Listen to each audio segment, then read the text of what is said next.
Hello, xin chào các bạn đã quay trở lại với kênh YouTube Review 5 phút.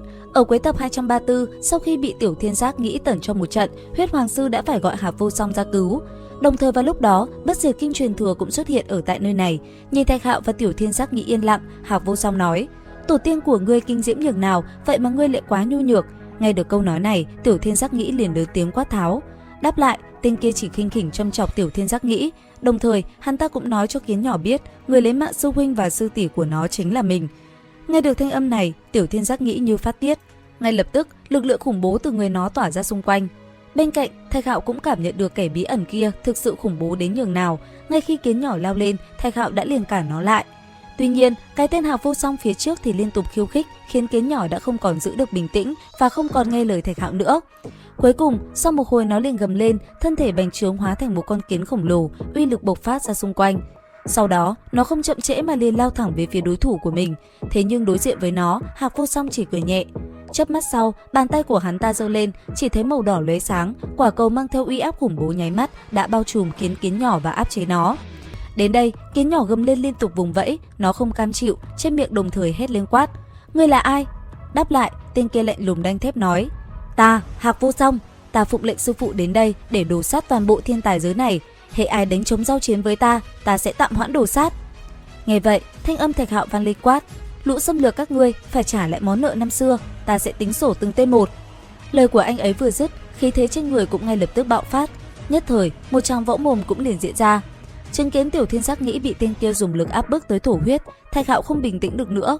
Bởi vậy mà sau một hồi khẩu chiến, một trận đại chiến thực sự rốt cuộc cũng phải diễn ra.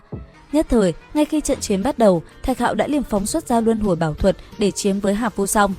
Đối diện với nó, ngay lập tức Hạc Vô Song cũng thi triển thần thông tuyệt thế của mình, hai bên giao phong dữ dội, ngang tài ngang sức.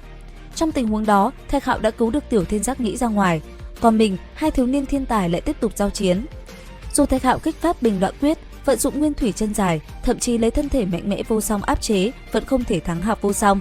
Thực lực của Hạc Vô Song khiến Thạch Hạo cũng phải kinh hãi, cả hai đều muốn giành Bất Diệt Kinh, quyết không để nó rơi vào tay đối phương.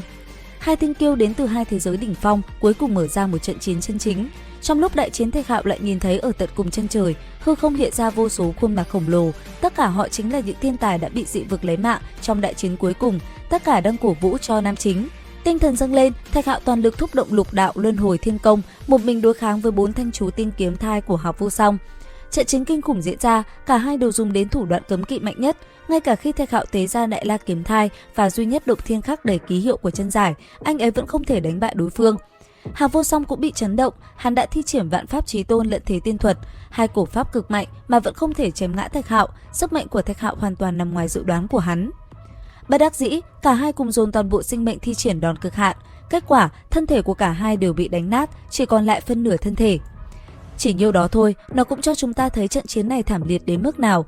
Tiểu Thiên Giác nghĩ và Huyết Hoàng Sư tưởng rằng cả hai đã bỏ mạng, nhưng nhờ một loại thần dược, Hạc Vô Song đã mọc lại thân thể và khôi phục trong chớp mắt. Thạch Hạo cũng nhờ dị bảo của Bạch Quy Đà Tiên khôi phục lại thân thể. Đồng thời, trên người anh ấy bộ y phục cũng thay đổi, một màu trắng đỏ hiện lên.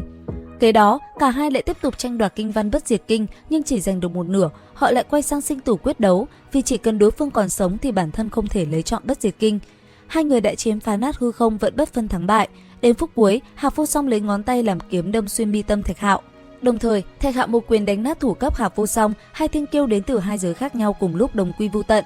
Tuy nhiên, đây chỉ là quan ải khảo nghiệm để thử thách người có tư cách nhận Bất Diệt Kinh, vì vậy cả hai không hề tử vong thật sự.